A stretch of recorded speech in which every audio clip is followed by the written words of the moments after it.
Last class में हम लोगों ने एक बहुत ही इम्पोर्टेंट टॉपिक का डिस्कशन किया था जिसका नाम है अकाउंटिंग इक्वेशन। ये इक्वेशन अकाउंटिंग का बेस है जो कि हर स्टूडेंट को सीखना बहुत ज़रूरी है, सीखना और समझना दोनों ही। ठीक है, तो क्लास को स्टार्ट करने से पहले हम लोग एक बार सबसे पहले ये समझ लें कि अकाउंटिंग का मतलब क्या है।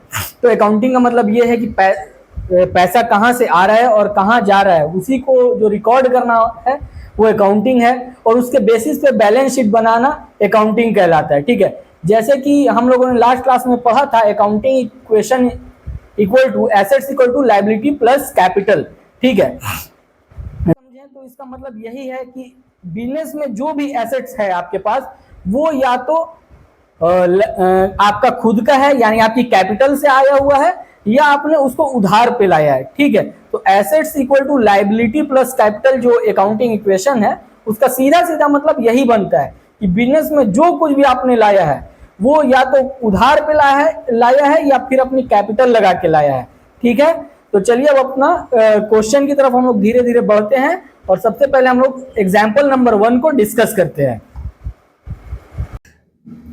तो हम लोग ने ये पूरा एग्जाम्पल लिख लिया है। ठीक है, और यहाँ पे जो पहला ट्रांजैक्शन है कि जो गोपाल है 3 लाख रुपए से बिजनेस स्टार्ट करा, जिसमें वो 20,000 का गुड्स भी लेके आ रहे हैं।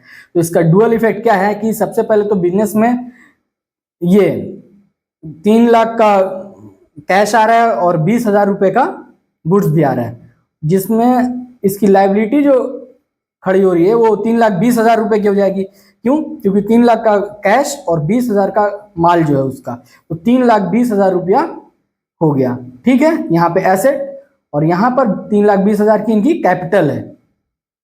अब यहाँ पर क्या करते हैं,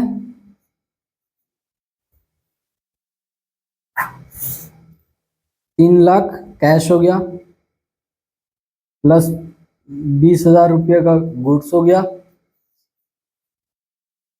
3,20,000 का कैपिटल। ठीक है, अगला ट्रांजैक्शन क्या है, purchase goods for cash rupees 1,10,000। 1,10,000 का वो माल और खरीदता है।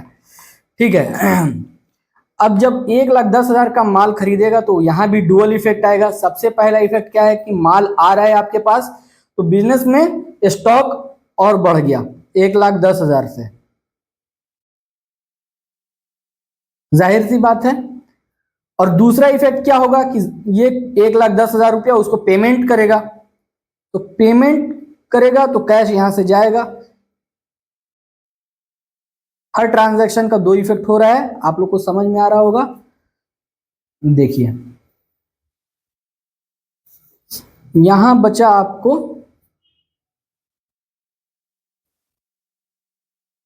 1,90,000 कैश हो गया, अब बच गया 1,10,000 का अभी माल इसने लिया है, और 20,000 का पहले से था, तो 1,30,000 का स्टॉक अब इसके पास हो गया।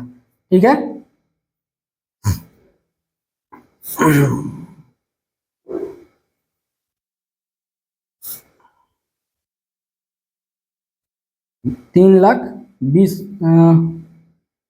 3,20,000 का अभी भी इसकी कैपिटल है। क्यों 3,20,000 की कैपिटल है? क्योंकि यहाँ पे सीधा कैश ही यहाँ से 1,10,000 रुपया चला गया और 1,10,000 का स्टॉक आ गया। अगला ट्रांजैक्शन पर आते हैं। ठीक है, परचेज फर्नीचर फॉर 35,000। अब क्या हो रहा है कि ये 35,000 का फर्नीचर ले रहा है। इसका डुअल इफेक्ट क्या होगा, सबसे पहले बिजनेस में फर्नीचर आ रहा है। ठीक है, ये आपका एसेट्स है, फर्नीचर क्या है, एसेट्स है। और एसेट जब आ रहा है तो एक इफेक्ट तो ये है कि बिजनेस में एंट्री होगी फर्नीचर की। फर्नीचर को सबसे पहले हम लोग लिखते हैं फर्नीचर। तो अब यहाँ पे क्या है, 35,000 रुपये का फर्नीचर खरीदेगा, तो दूसरा इफेक्ट क्या है कि कैश इसका जो है 35,000 से घट जाएगा। ठीक है,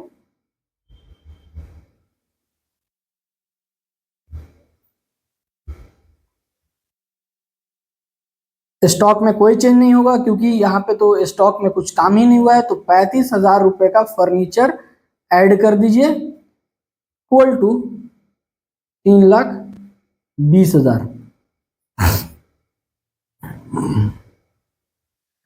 ये कितना रुपया बच गया, 1,55,000।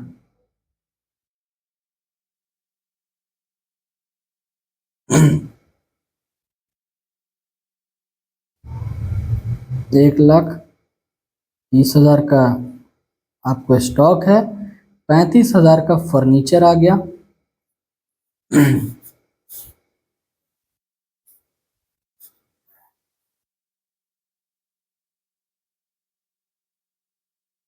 3,20,000 का कैपिटल है। ठीक है, चलिए अब अगला ट्रांजैक्शन जो हम लोग देखते हैं, रेंट पेड। हो क्या रहा है इसमें कि इसने रेंट को पे किया है। ठीक है, रेंट तो खर्चा है, और खर्च क्या होता है, जैसा कि हम लोगों ने पढ़ा था कि खर्च को हमेशा कैपिटल से लेस कर देते हैं। तो कैपिटल भी यहां पे कम हो जाएगी और कैश भी कम हो जाएगा, क्योंकि रेंट जो 12,000 पे होगा वो कहां से होगा, वो आपका पेमेंट होगा रेंट का कैश से। ठीक है, और 12,000 की कैपिटल भी यहां से कम हो जाएगी। चलिए इसको देखते हैं कि 12,000 का रेंट जब पे हुआ कितना बचा, 1 2 3, 5 में से 3 गया तो आप 2 गया तो 3 बचा, 5 में गया 4। ठीक है, 1,43,000 प्लस 1,30,000 प्लस 35,000,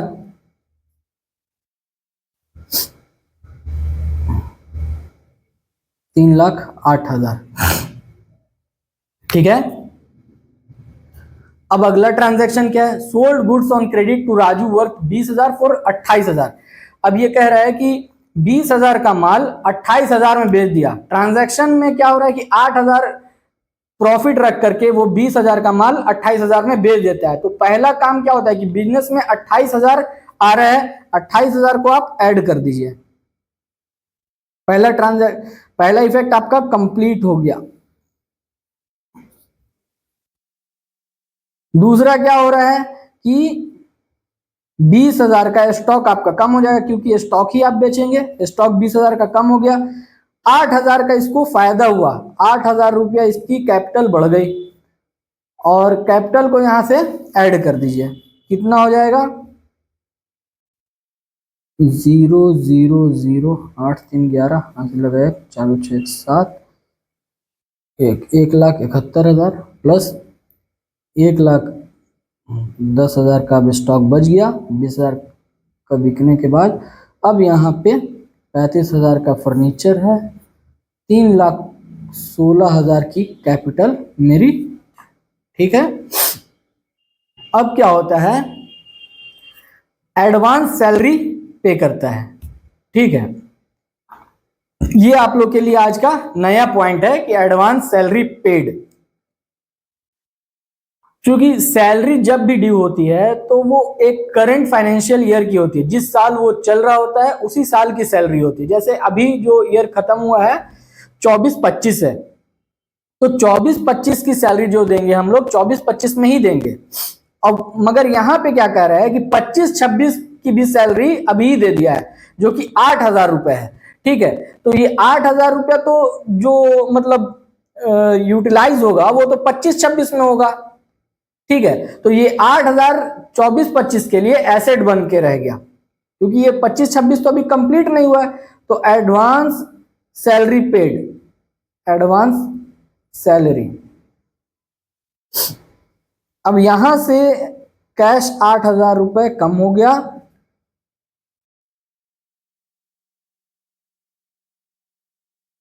और 8,000 रुपए की एडवांस सैलरी एसेट बन के हो गई। जब ये अगला साल यानी एडवांस सैलरी जो कि 25-26 होगा, वो जब कंप्लीट हो जाएगा तो इस सैलरी को हम लोग खर्च मानेंगे और कैपिटल से घटा देंगे। अभी इसको कैपिटल से भी हम लोग नहीं घटा सकते हैं, क्योंकि अभी ये साल कंप्लीट नहीं हुआ है। जब ये 25-26 में ये 8,000 यूटिलाइज हो जाएगा तब हम लोग इसको खर्च मानेंगे। अभी के लिए वो क्या है, वो मेरा एसेट है। क्यों, क्योंकि वो वक्त से पहले हम लोग उसको पेमेंट कर चुके हैं। ठीक है,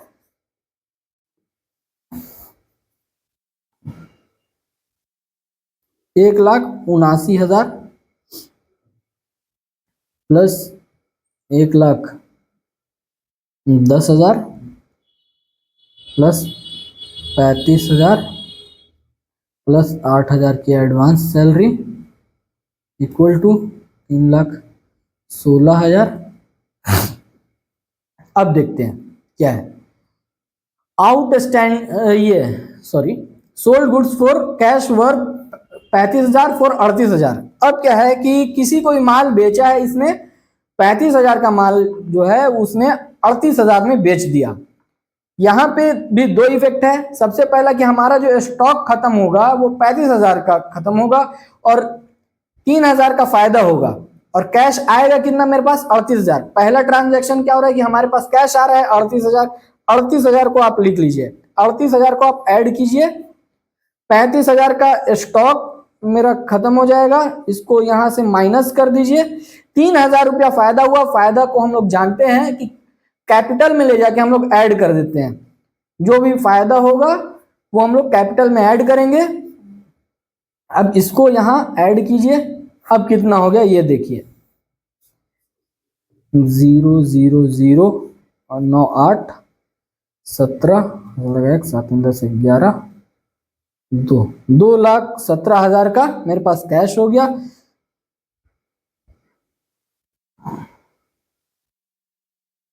एक 1,45,000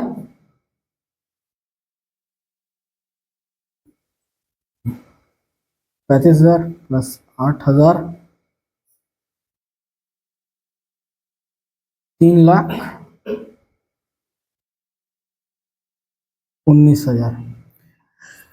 इलेक्ट्रिसिटी चार्जेस आउटस्टैंडिंग फॉर 3,000। ठीक है, अभी यहां पर आप लोग के लिए एक और नया पॉइंट मैंने ऐड किया है कि इलेक्ट्रिसिटी चार्ज जो है वो बकाया है। आउटस्टैंडिंग, ओएस का मतलब होता है आउटस्टैंडिंग,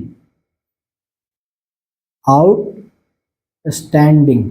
ठीक है, इसका शॉर्ट फॉर्म होता है ओएस। ठीक है, तो आउटस्टैंडिंग है, बकाया है 3,000 रुपए का इलेक्ट्रिसिटी चार्जेस। ठीक है तो वो करंट ईयर का, अभी भले हम लोग दिए नहीं उसको मगर खर्च तो इसी साल का है ना। तो अब चूंकि वो पेमेंट नहीं हुआ है तो कैश तो नहीं घटेगा। तो पहला इफेक्ट तो हम लोग को ये समझ में आ रहा है कि कैश नहीं घटेगा। तो ये क्या होगा, ये मेरी लायबिलिटी है। क्योंकि अब हम नहीं दिए हैं तो मेरा ये बकाया है, कभी ना कभी तो देना होगा। अब ये देख लीजिए 3,000 रुपये यहां आ गया और ये मेरा 3,000 कैपिटल से भी कम हो जाएगा।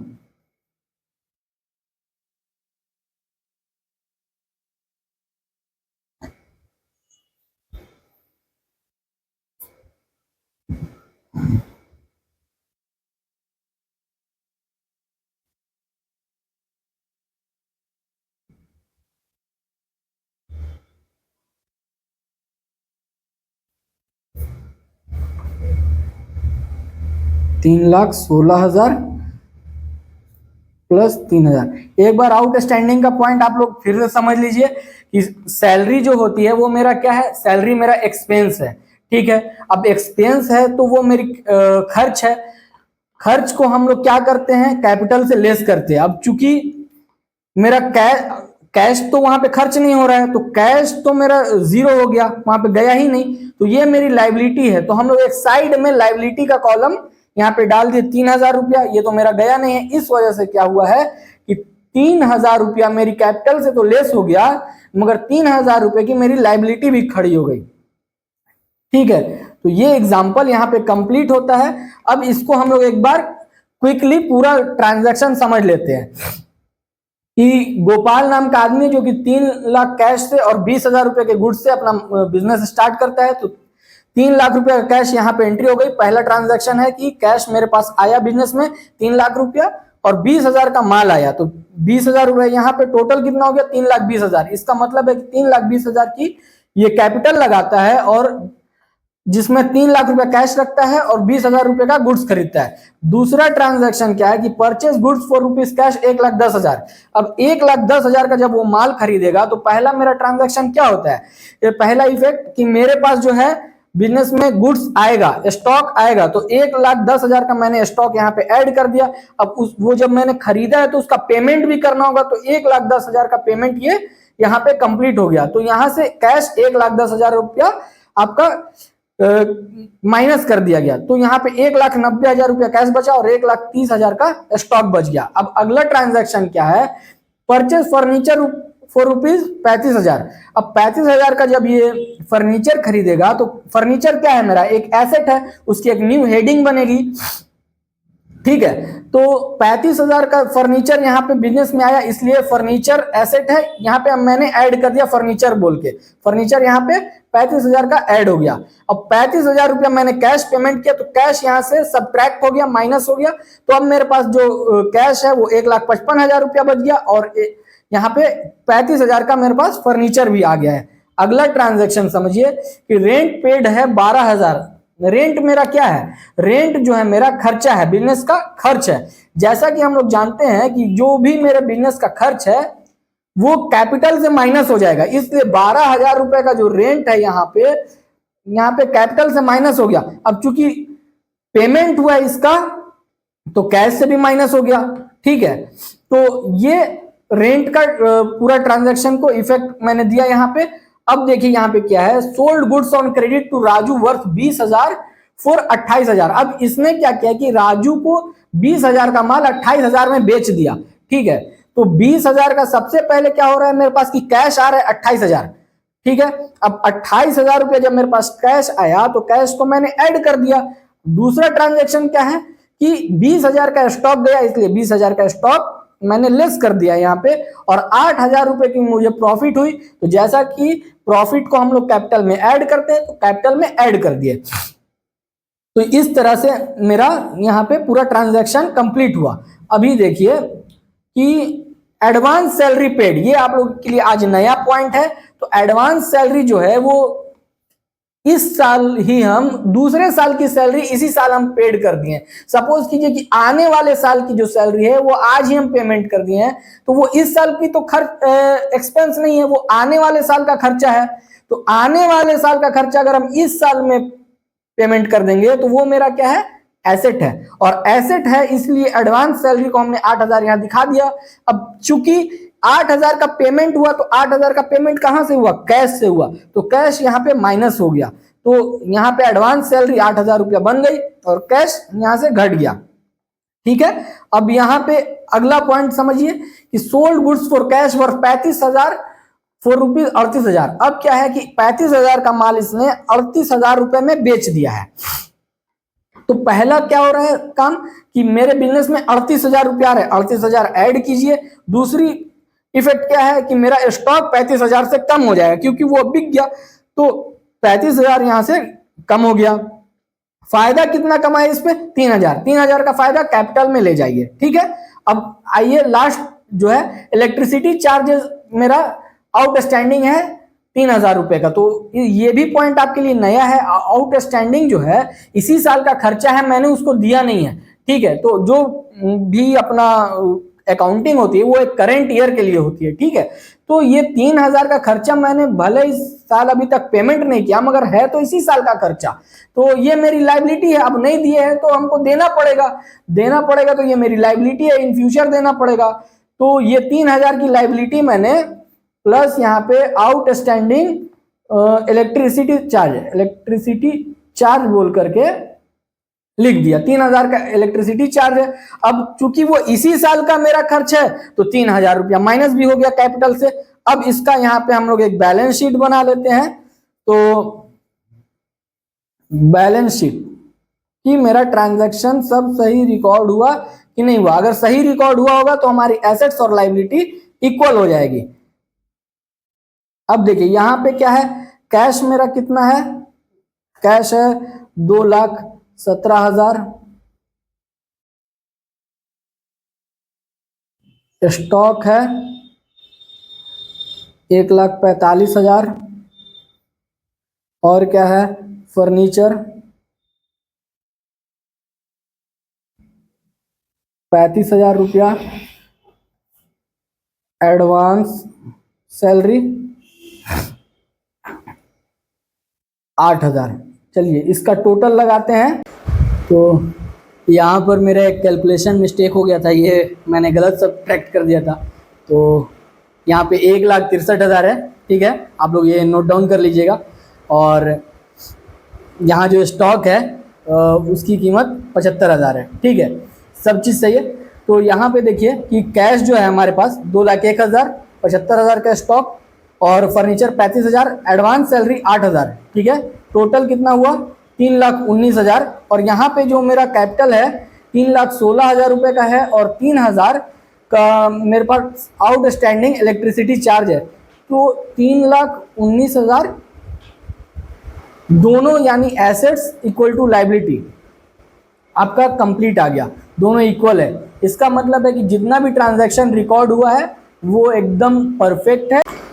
हम लोग क्लास को यहीं पर समराइज करते हैं और एक बार फिर से समझ लें कि अकाउंटिंग इक्वेशन ही अपने अकाउंटिंग का बेस है। इससे हम लोगों को बिजनेस की फाइनेंशियल पोजीशन को समझने में मदद मिलती है, ठीक है।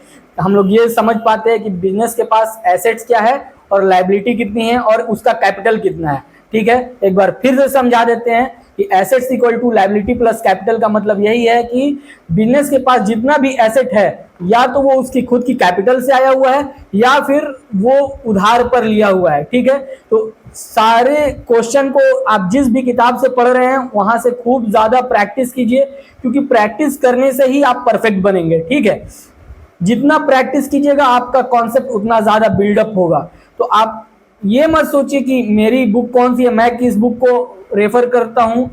आप सीधा आपके पास जो कोई भी बुक है उसका एक एक एग्जाम्पल बना जाइए, एक एक क्वेश्चन बनाइए, आपका जो कॉन्सेप्ट है बहुत अच्छा बिल्डअप हो जाएगा। तो आज के लिए इतना ही, वीडियो को यहीं पे खत्म करते हैं। शुक्रिया।